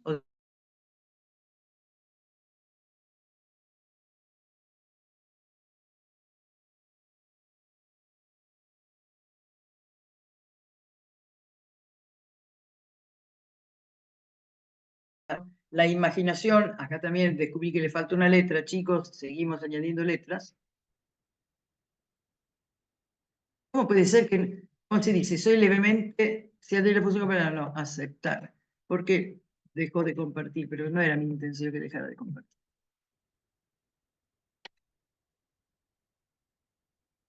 No, perdón, ahora sí tengo que dejar de compartir porque no era esta. Los estoy mareando. Perdón, profesora, mientras usted busca la filmina, le comentaba, yo le doy a los chicos de primer año de la carrera de licenciatura de enfermería, le damos espiritualidad. Entonces, todos los años les mostramos un video de empatía versus simpatía. Sí.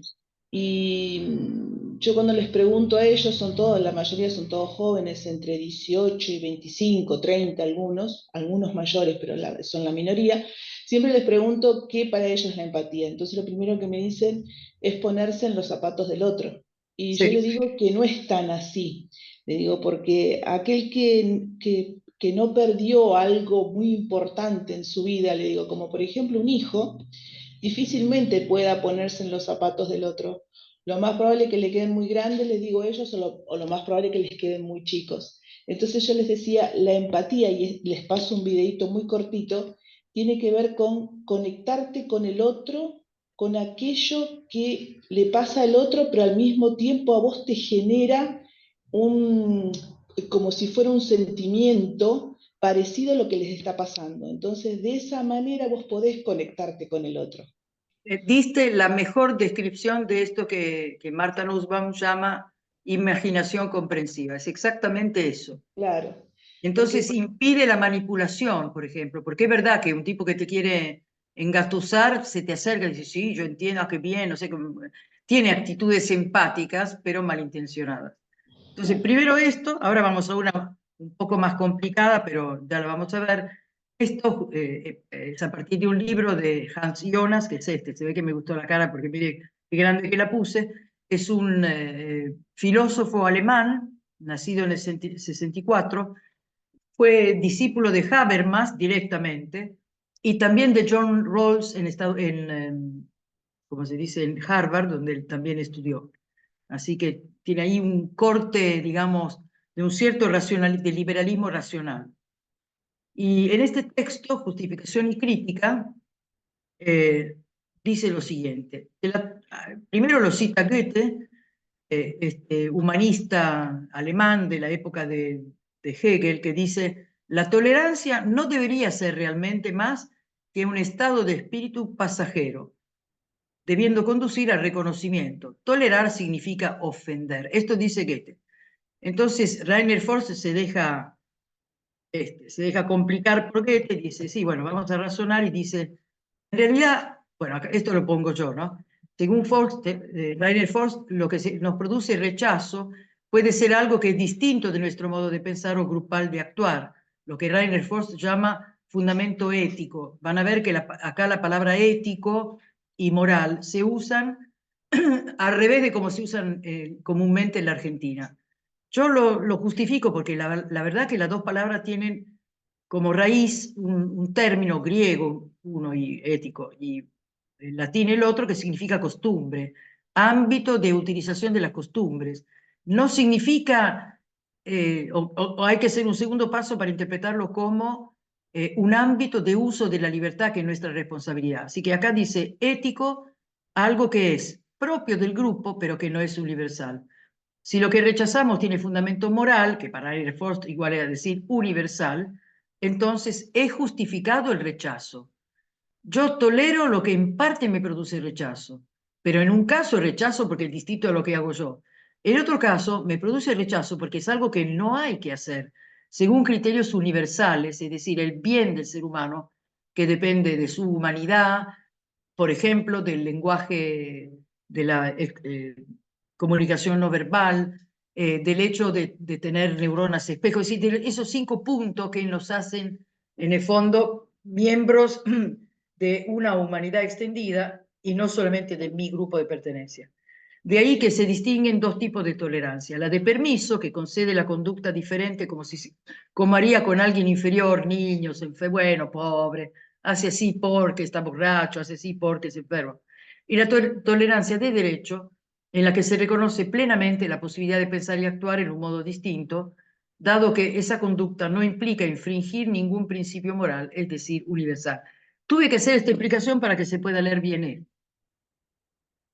Dice, esto sí es del texto de él. La diferencia principal entre la concepción de permiso, es decir, tolerancia como permiso, y la concepción de respeto, tolerancia como respeto del derecho del otro, ¿no?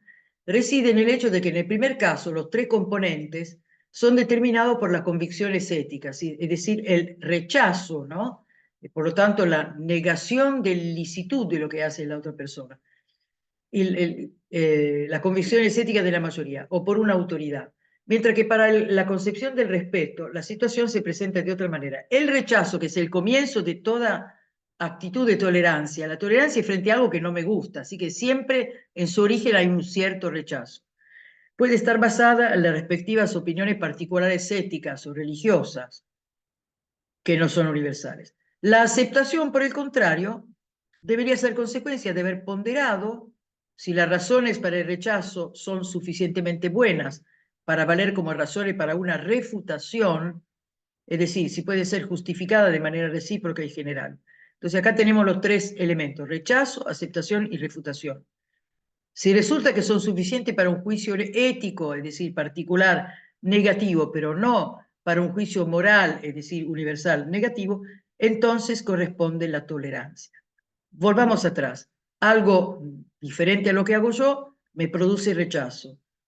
Analizo si ese rechazo está basado en lo que, por ejemplo, en mi fe que es, digamos, una pertenencia mía y una adhesión mía, pero que no es universal. Ojalá lo fuera, pero no lo es. Entonces, otra persona tiene derecho a tener su fe, ¿no? Y yo le tengo que respetar la conciencia religiosa del otro porque él tiene derecho a tener su propia conciencia religiosa. Así que del rechazo paso a la aceptación. Refuto el rechazo, ¿entiende cómo es, no? Rechazo, refuto el rechazo cuando no corresponde porque se trata de algo particular y no universal, y por lo tanto acepto. Eso sería la tolerancia como un derecho. Tolero porque el otro tiene derecho a pensar, a comportarse, etcétera, como dentro de su fe se le permite, o dentro de su diversidad cultural se le permite. Voy a darles un ejemplo. Qué sé yo, cierta desnudez de algunas tribus africanas, qué sé yo, a uno le puede chocar la primera vez, pero después cuando ve que todo van así, en realidad saben que van semidesnudas las mujeres antes de los 20 años, después ya no, al primer hijo ya empiezan a taparse, en fin. Quiero decir que hay algo de resguardo, pero no importa, quedémonos con la idea de la desnudez. Hay otros lugares en donde en zona tropical se ponen lo mínimo para protegerse de espinas o de ramas y qué sé yo. Bueno, lo rechazo, no, primero me llama la atención, pero después me doy cuenta que su modo de vestirse es propio de su cultura, entonces refuto el rechazo y acepto. ¿Vieron cómo son los tres factores, no? Pero pongamos que yo viera en un ámbito cultural distinto a mío que le pegan una paliza brutal a un chico. Me produce rechazo. Trato de decir, bueno, entonces lo tengo que aceptar, y ahí digo no, porque lo que le está haciendo al chico, por más que el chico esté acostumbrado, es malo. El maltrato no hay que aceptarlo. Así que el rechazo, perdón, la aceptación es refutada sobre la base de un criterio, él diría moral, nosotros diríamos ético universal, de que el niño tiene que ser respetado y podemos intervenir. Habrá que intervenir de la manera en que se produzca menos daño, ¿entienden? Es decir, no sé cómo se hace, uno está haciendo un estudio de campo en una determinada tribu y qué sé yo, no sé, podrá denunciar, hablar con el jefe, no sé, poner de manifiesto cómo es, porque no está dicho que la respuesta sea una respuesta pacífica, es decir, que hay que moverse con mucha delicadeza, porque muchas veces no se ven esos rasgos, y hasta podría decir que el cambio cultural simplemente, digamos, solamente es aceptado cuando se produce desde adentro. Habrá que hablar con alguien que pertenece a ese ámbito cultural y mostrar que, bueno, que esa conducta, por más que esté ratificada por el uso, no es buena. Y le doy un ejemplo que me ayuda muchísimo. Cuando los ingleses colonizaron la India en 1842, y aclaro, y lo mal que hicieron, había una costumbre que consistía en quemar vivas, ligeramente drogadas, a las esposas del que moría. Moría sobre todo de una persona prominente dentro de la sociedad en castas. Y todas sus esposas, que eran 3 o 4, las drogaban y la ataban ¿cómo se dice?, al lugar donde quemaban el cuerpo del marido, y bueno, y todas se morían claramente, no debe haber sido una muerte placentera. Sí, para el marido habría sido un reaseguro, porque imagínense, al primer resfrío las 4 mujeres dirían, uy, pobre, démosle algo caliente, no sé qué, porque una vez que se moría, la viudez era espantosa, ¿no? Bien, ¿ustedes han escuchado que haya algún grupo que quiere devolverles a las mujeres indias esta costumbre? Alguien levantó la voz diciendo, volvamos a la muerte de las esposas con el cuerpo. Nadie. Entonces se dan cuenta que el cambio fue impuesto por los colonizadores, mal, y sin embargo fue aceptado porque en el fondo eliminó un elemento de injusticia. Por otra parte, Benazir Bhutto, pakistaní, hija del primer ministro que fue asesinado, ella logró ser, primero quería cambio para la mujer pakistaní, que son de religión musulmana. Se separó de la India justamente por un tema religioso. Entonces, ella había estudiado en Estados Unidos y se dio cuenta de que el hecho de que no usara el chador, el velo ritual, hacía que no la escucharan, que la resistieran como alguien, a pesar de que ella era de allá, pero como ya había renunciado a taparse la cabeza, lo que ella decía no era escuchado. Ella tuvo que volver a usar chador y ahí pudo intervenir en la cultura de su país, es decir, en su propia cultura, modificando algunos elementos rígidos y permitiéndoles a las mujeres pakistaníes, por ejemplo, acceder a estudios secundarios y universitarios. El cambio lo hizo ella desde adentro, porque no está dicho que una cultura tiene que quedar inmóvil, puede cambiar. El cambio impuesto desde afuera suele ser resistido, hoy más que nunca, entonces hay que hacerlo desde adentro a alguien que vea soluciones distintas y prefiera la que es menos dañina, menos cruel. Bien, Joana, ahora te escucho. Aquí estoy. Entonces, la intolerancia frente a ciertos actos no está tan mal. Claro, la intolerancia frente a lo que es objetivamente malo para el ser humano, objetivamente malo, no está mal. Es decir, trato de aceptarlo, pero después digo, no, pará, esto es malo, entonces refuto mi aceptación. Hay rechazo, intento de aceptación, refutación de la aceptación cuando me doy cuenta que esa conducta es objetivamente mala. Hay gente muy, como te puedo decir, imbuida en un relativismo que quiere ser comprensivo, ¿no? Pero que en el fondo, no sé cómo decir, condena la inmovilidad ciertos entornos culturales o étnico-culturales, porque no quiere cambiar absolutamente nada. Pero el contacto entre distintas culturas tiene como mérito eso, de entregarnos, cuando todo va bien, los rasgos mejores de una cultura a otra, ¿no? Entonces, sí, dale.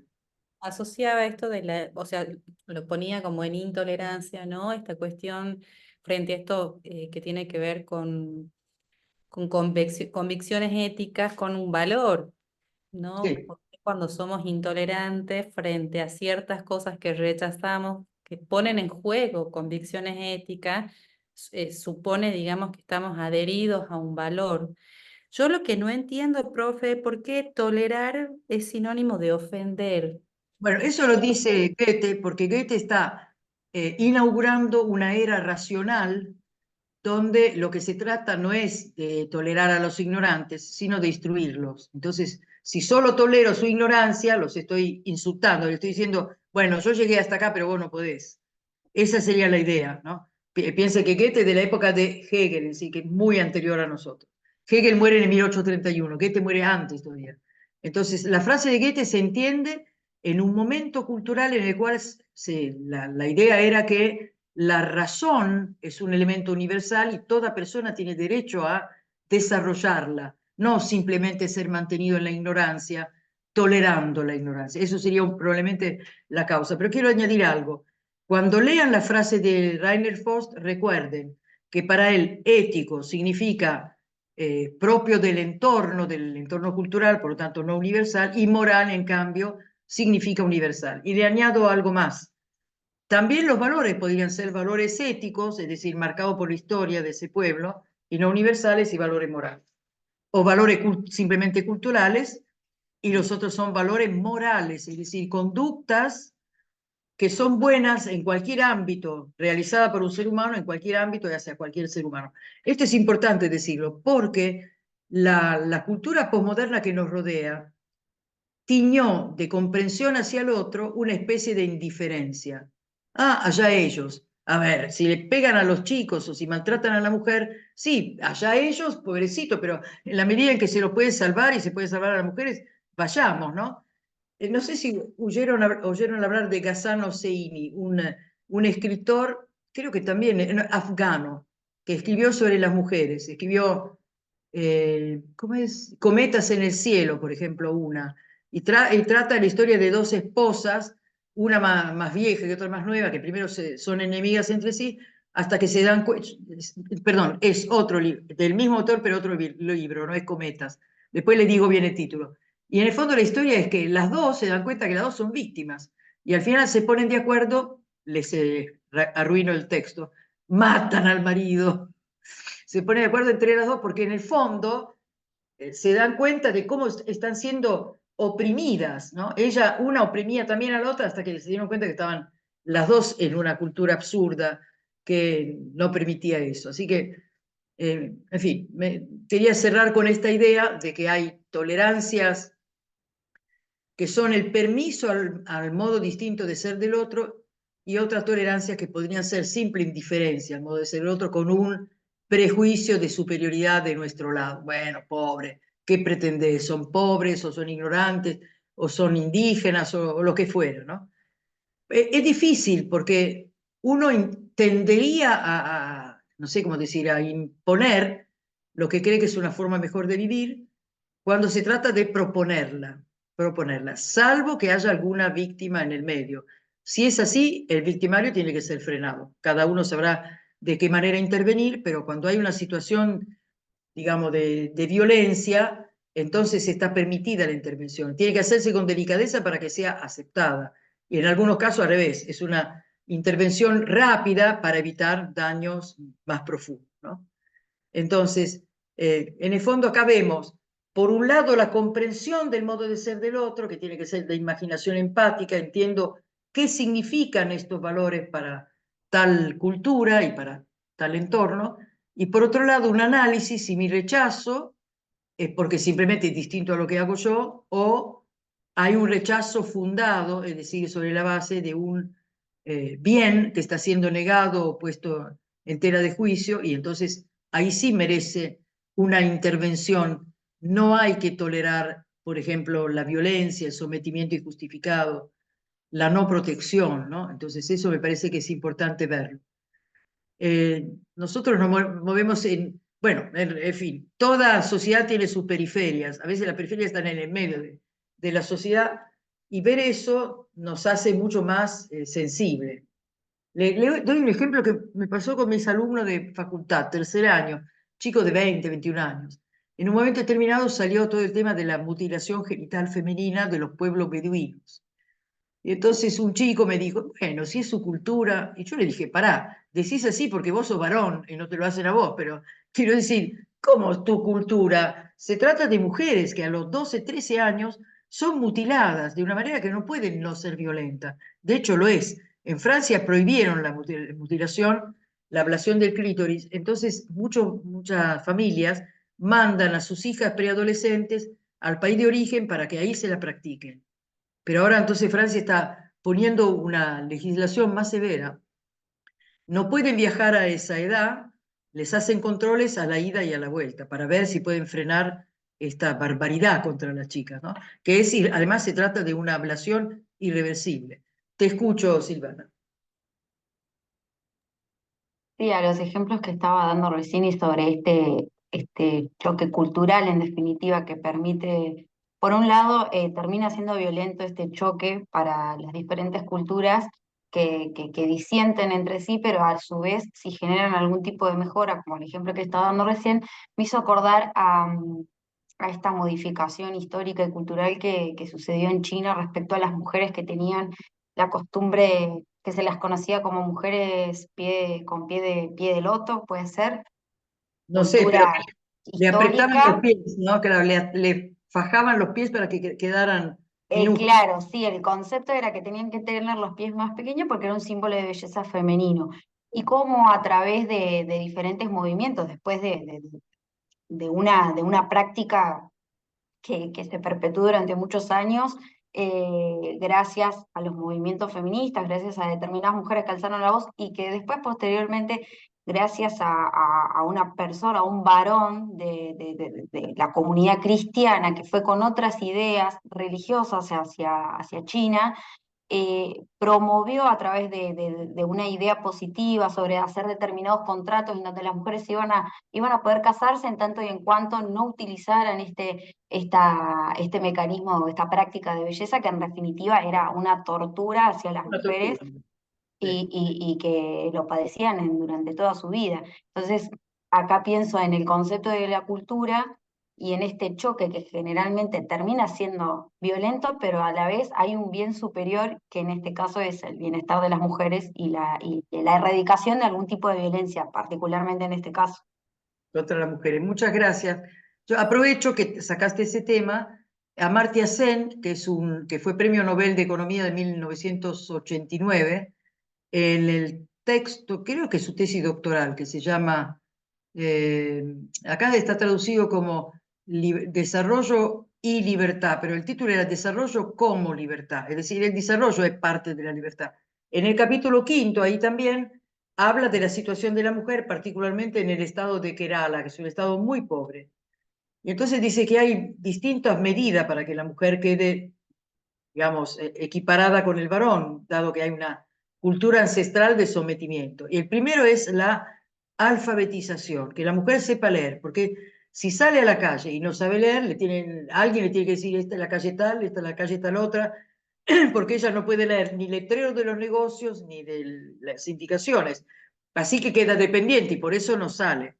Lo segundo, que se eduque, es decir, que tenga nociones de varios elementos, ¿no? De matemática, de historia, de geometría, porque sin eso no tiene un conocimiento del mundo fehaciente que le permita intervenir. Después, que consiga trabajos remunerados extradomésticos, porque en general las mujeres sí trabajan, siempre trabajaron, pero al trabajar dentro del ámbito doméstico no son remuneradas. Trabajo de cuidados, etcétera, no es remunerado. Si no reciben plata, no entran a discutir cómo gastarla. El que trae la plata es el varón, el marido o el padre, pero como esa plata no la ganaron ellas, no tienen ni voz ni voto cuando se trata de decidir. En cambio, si tienen un trabajo remunerado, entonces pueden participar en las decisiones de la familia y pueden poner también su criterio, que es un buen criterio. Y la última condición es que puedan tener alguna pequeña posesión personal, que es como una extensión del propio yo. Y lo cuento todo eso porque me tienta la anécdota con la que lo ilustra. Cuenta que una chica de 14 años había aceptado, como era costumbre, casarse con un rico mercader de 56 años. Piensen ustedes cómo era la historia. Porque se había puesto de acuerdo con el padre y bueno, como las hijas son una ganancia para los padres porque el que se casa con ella le da una dote, entonces el padre estaría chocho de dar su hija de 14 años a este hombre. Y ella se preparaba hasta que le dijeron que no se podía llevar un burrito que le había regalado como un tío, ¿no? Había un burrito que era de ella, burrito de verdad, no un juguete. Y cuando descubrió que no, que el nuevo marido no iba a aceptar llevar al burrito, entonces se puso firme y no se casó. Entonces Amartya Sen lo toma como prueba de que una pequeña propiedad, cualquiera sea ella, afirma la capacidad de las mujeres, si han sido sometidas durante mucho tiempo, para imponer, por lo menos mínimamente, su voluntad. Y me parece un lindo ejemplo. Entonces, quiere decir que hay muchas herramientas para desarmar ciertas vueltas culturales que probablemente nacieron como una forma de protección y después se calcificaron y cristalizaron hasta ser una costumbre asfixiante, que la verdad que no se entiende. Le doy otro ejemplo, esto lo trae una socióloga norteamericana, que en un texto que se llama La mercantilización de la vida íntima, creo que dice, de la vida, sí, algo por el estilo. Ella se llama Hochschild de apellido. Y ella dice que las viudas, según la religión hindú, no pueden comer ni beber durante los 3 días siguientes a la muerte del marido. Ni comer ni beber. piensen ustedes que hay lugares cálidos, y que las madres prolongan la costumbre controlando que las viudas, las hijas viudas, no tomen agua cuando se bañan. Es decir, que se mantengan fieles a esta prohibición neta de comer y de tomar agua. Entonces dice, es una costumbre que decía, los mismos colonizados, en ese caso por su costumbre cultural y religiosa, colonizan a su vez, es decir, obligan a los otros no porque quieran, sino no permitiéndole actuar de otra manera. Esto es bastante delicado. Bien, ya los mando al trabajo. Ahora les copio, perdón, no le pregunté a mis jefas cómo hago para copiar el link. ¿Cómo hago para copiar el link? ¿Lo copio acá en el chat? Claro. Esperen un segundo a ver si se puede copiar el link. Hola. Sí. A ver. Perdón, Ahí en el chat. Sí, espera, todavía no lo puse. A ver, salí de como se dice, de compartir, ¿no? Esto lo saco. Andate, página. Eso, la página se fue. No me obedece. Ok. Esto quiero que se vaya también. Les cuento mientras logro trabajosamente hacer esto, que... A ver, Nussbaum. ¿Dónde está? Bueno, copio el link, ¿no? Sí, sí, Paola. Sí, está. Entonces, es este. Ok. Copiar. Como se dice, estoy con la Lo ven fase... directamente en los grupos. Sí. Bien. Lo que tiene que ver, le escribo abajo, el minuto, que se lo mando, truc, el minuto 1:35, qué sé yo, pongamos 00, creo que no es 00, a 1:43 o puede ser 44:00. ¿Sí? Es decir, es una película larga, dura 1 hora y media, casi 2 horas. Ustedes van casi al final, minuto 1:35, creo que 35:21, se ve Hannah Arendt, es decir, la intérprete de Hannah Arendt, que baja por las escaleras del aula magna, y cuando ella termina su discurso, creo que es el minuto 1:43 y algo. Y ahí termina, eligen la frase más significativa y me la comentan. Tienen poquísimo, 10 minutos abundante para hacer todo, así que ya vayan a grupos. Los veo, nos vemos. ¿Es fácil que vayan a los grupos? Sí, sí, perfecto, ya está. Voy a hacer 3 grupos, nada más así pueden estar un poquito más. Ahí está.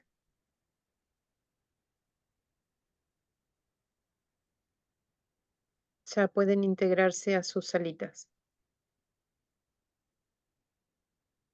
Perfecto, ahí veo.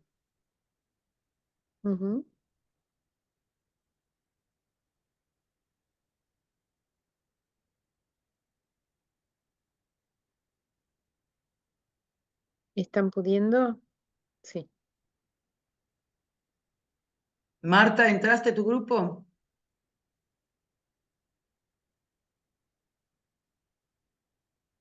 Marta no está ya. Ah, ¿no está? Ok. Entró a su grupo.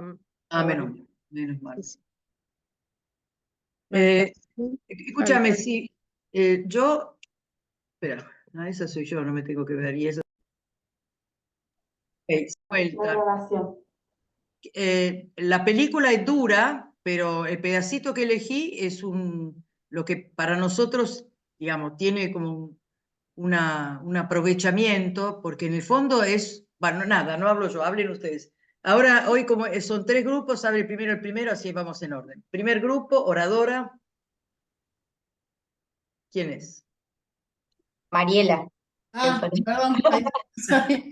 Hola, buenas noches. Bueno, ¿Cómo nosotros necesitamos 2 frases, ¿sí? Yo digo una y Alba dice la otra como para no perder la... ¿De qué organización? Decime. La que nos llamó la atención fue la última que dijo ella, que la libertad de pensamiento no es conocimiento, sino es tener la capacidad para diferenciar el bien y el mal. Qué maravilloso, no podías haber elegido mejor. ¿Y la otra frase? La frase en sí, profe, yo lo voy a hacer cortito porque tengo mis hijas, mis dos chiquititas, pero bueno, donde él siguió órdenes, digamos, y le digo lo que yo entendí de esa parte, donde renuncia, digamos, a sus propios principios, a su ser, a su idealismo, por seguir las órdenes de otros. Claro. Entonces, acá hay un contraste entre quien sigue hasta el final lo que son sus convicciones morales y quien en cambio se deja llevar por las narices y, como bien dice ella, renuncia a su propio ser, deja de ser quien es, ¿no? Claro, Muy sí, sí, bien. eso nada más. Es una expresión muy fuerte. Gracias, grupo 1. Grupo 2.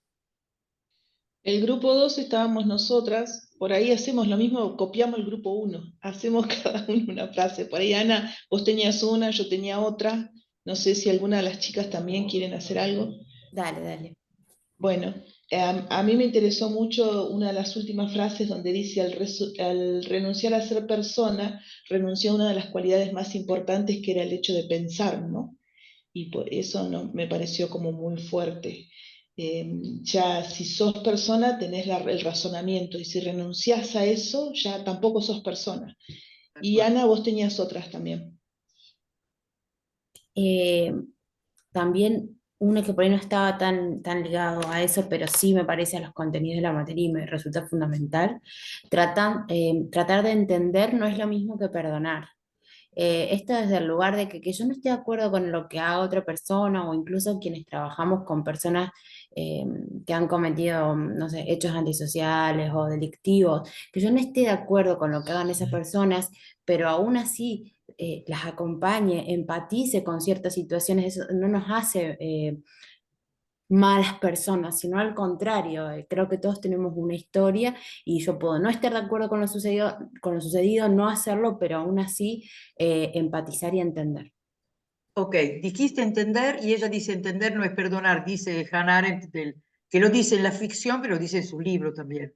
Me parece muy importante porque la aproximación a personas vulneradas y que vulneran a su vez, como sucede muchas veces, se tiene que hacer por el lado del entender qué les pasó. Pero eso no significa que no te parezca malo. Es decir, que es una cosa muy compleja porque no se pueden estrechar, primero que la gente no se la puede salvar o curar o qué sé yo, si no hay puentes. Y los puentes son por el lado de algún tipo de comprensión. ¿Qué te pasó? ¿No? Es decir, en el fondo vos entendés que lo que hay detrás. Y solamente así el puente se corre del lado tuyo hacia la persona y viceversa. Así que es una frase muy importante y se ve que a vos te resuena. No se está justificando un accionar. No se está No se está perdonando, como dice en este caso, tampoco nos toca a nosotros perdonarnos nada, pero quiero decir, no se trata de ese lado, sino de empatizar, de ponerse en el lugar del otro, de tratar de entender, de darle la posibilidad, porque si no, ¿qué queda? No hay ninguna mejora, no hay ninguna mejora. La intervención de la otra persona, digamos, vos si querés aproximarte, necesitas hacer ese esfuerzo de comprensión, que como nos dice esta película, no es que no te importa eso, sí te importa, pero entendés cuál es la mecánica interna, para intentar después sanar heridas, sacarlo de ahí e impedir que haya más violencia. Gracias, grupo 2. No sé si alguno se quedó sin hablar. Grupo 3.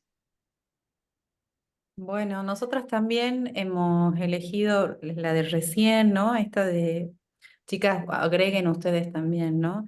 Que tratar de entender no es perdonar, pero bueno, por ahí lo conversamos desde un lugar distinto y esto de, bueno, podemos entender quizás que esta persona haya respondido órdenes, pero no por eso se perdona semejante delito, ¿no? Claro. También habíamos señalado esto de que el mayor mal para el mundo es el mal cometido por los don nadie, ¿no? Personas sin convicciones que no pueden dar respuesta, que no pueden hacerse cargo y no pueden responder. Esto, él de alguna forma... Eichmann obedeció. Claro, se desliga de las responsabilidades y yo obedecí, hice lo que me dijeron, pero bueno, ella lo habla desde ese Dejó de lugar. ser humano, por eso dice banalidad. No era tan malo, simplemente obedeció. Le quería decir que cuando hay un paneo sobre el público, se ven 3 personas adultas, en el medio uno de pelo negro. Hay 2, bueno, ese representa a Hans Jonas, que después del trabajo de investigación que hace Hannah Arendt siguiendo el juicio Eichmann, ella va a Jerusalén a seguir el juicio, rompe la amistad que tenía con ella. No hay caso, no hay manera, en su caso no la comprende y por supuesto no le perdona, ¿no? Pero ella dice, yo soy judía, yo no me alejo del pueblo judío. Bueno, nada, chicos, por supuesto, todas las Una cosas... preguntita, ¿te Sí, puedo hacer?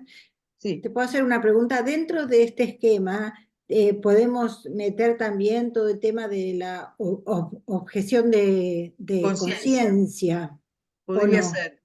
Mira, no es exactamente el tema, porque en el caso del nazismo, por ejemplo, no existía la objeción de conciencia. El que se oponía lo metían preso o lo mataban.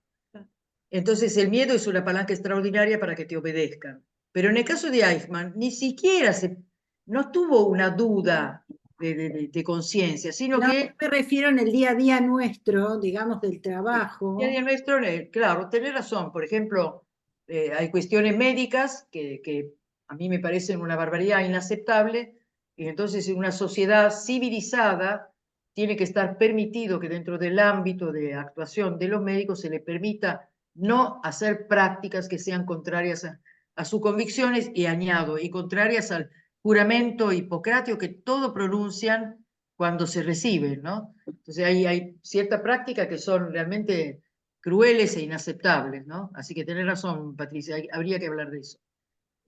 Alba. Sí. Tal cual, profe, nosotros en medicina tenemos la famosa objeción de conciencia que hacemos muchos profesionales cuando no estamos de acuerdo con alguna práctica. Yo en mi caso lo practico en los embarazos, siempre y cuando no haya una cuestión que implique la salud del paciente, yo me niego a participar o tener algún tipo de conocimiento. Claro, claro, sí, se entiende perfectamente.